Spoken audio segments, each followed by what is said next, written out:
Recently, I've been working on my own business course for creators, and I stumbled on this book called Business Made Simple, and he talked about how to do a profit analysis or return on investment analysis on a product. And in this case, my product is my online class, so I thought it would be interesting to go through it. Now, I'm more of a go, go, go kind of person. I don't really like to take a step back and do an analysis before I get started on a project, because when I'm excited, like, it's happening. Like, I'm doing the project.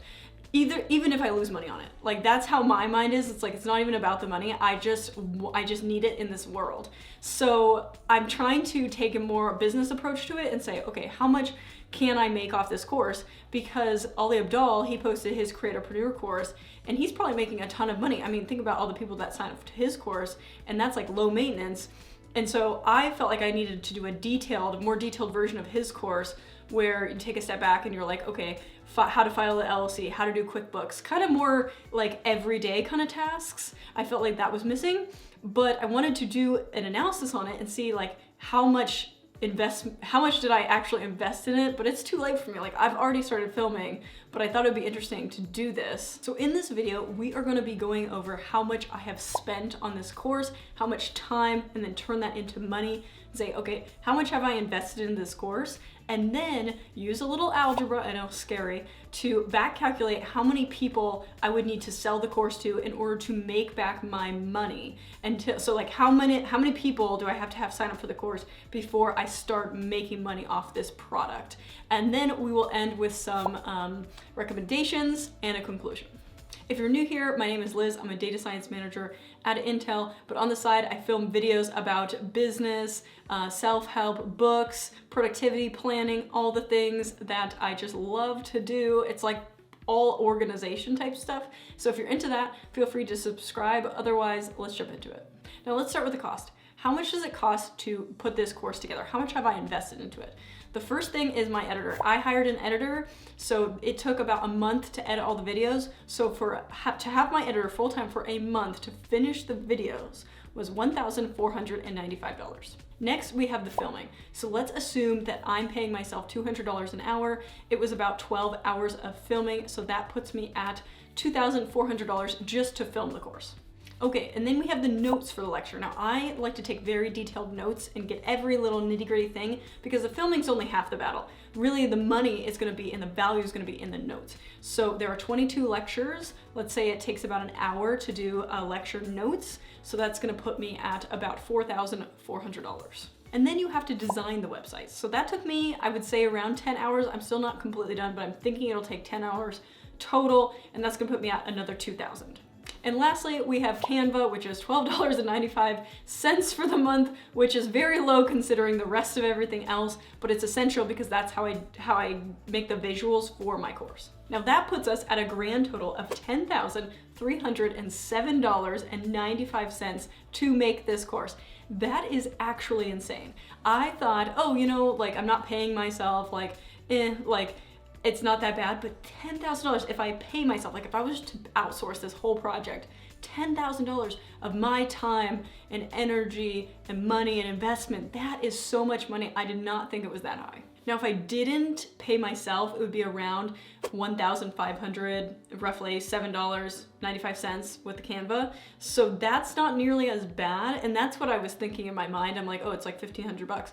But I have to remember, my time is worth money now, and I need to think more like a business person rather than a YouTuber that just posts stuff for free. Okay, let's get into the return of investment here. So when you sell the course, I'm pricing mine, I think I'm gonna price it at $250.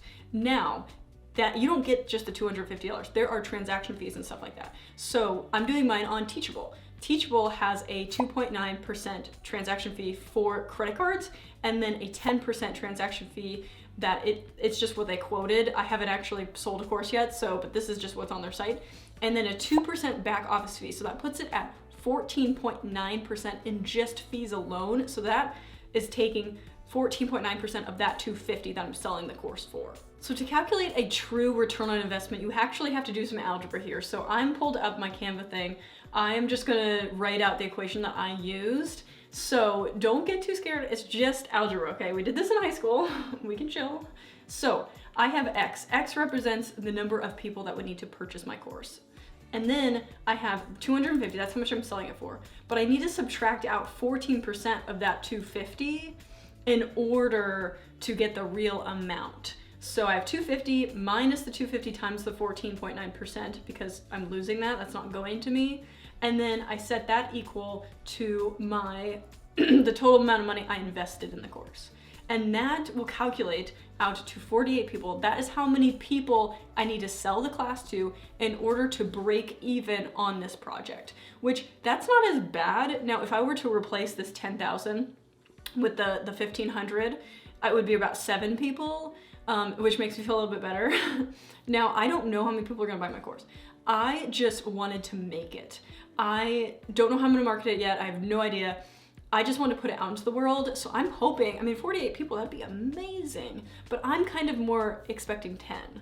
Like, I don't know. I don't have that much confidence in it in the sense that like, this is my first online course outside of Skillshare. So I'm expecting a lot less, but 48 people doesn't seem like too much because Skillshare, I have quite a few people on there. So I got my fingers crossed. Now I'm gonna break up the recommendations into 3 parts.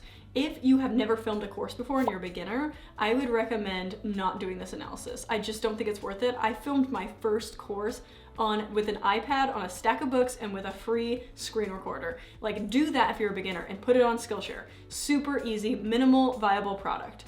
Now, if you're intermediate, which you filmed maybe 1 to 2 courses, you definitely want to consider this, but I don't think it's necessary because you're still in the beginner stages where you're trying to get all the kinks. Professional wise, if you have filmed 3 classes or more, you definitely want to sit back and think, okay, do I have a large enough market to be able to sell this to 48 people? That's definitely a question you want to know before you film the course. I did not do that, obviously. So I did it backwards, but I'm definitely going to do this before my next course. Now, if you're interested in watching or buying my online course, I will link it below. I'm not completely done yet. I think by the end of this weekend, which by the time this video's out, it should be done. I'm working on the trailer and I'm also finalizing the website, but I'm super excited because it's a class on content creation and how to build a business around your content creation stuff. And it's more detailed, it's not big at all. It's how to file an LLC, how to do your taxes, how to do QuickBooks and accounting, all that stuff, that kind of boring stuff that no one likes to talk about. I've decided to make a class on it because it's the class I wish I would have taken. So I'll link it below. Otherwise, I will see you guys next time.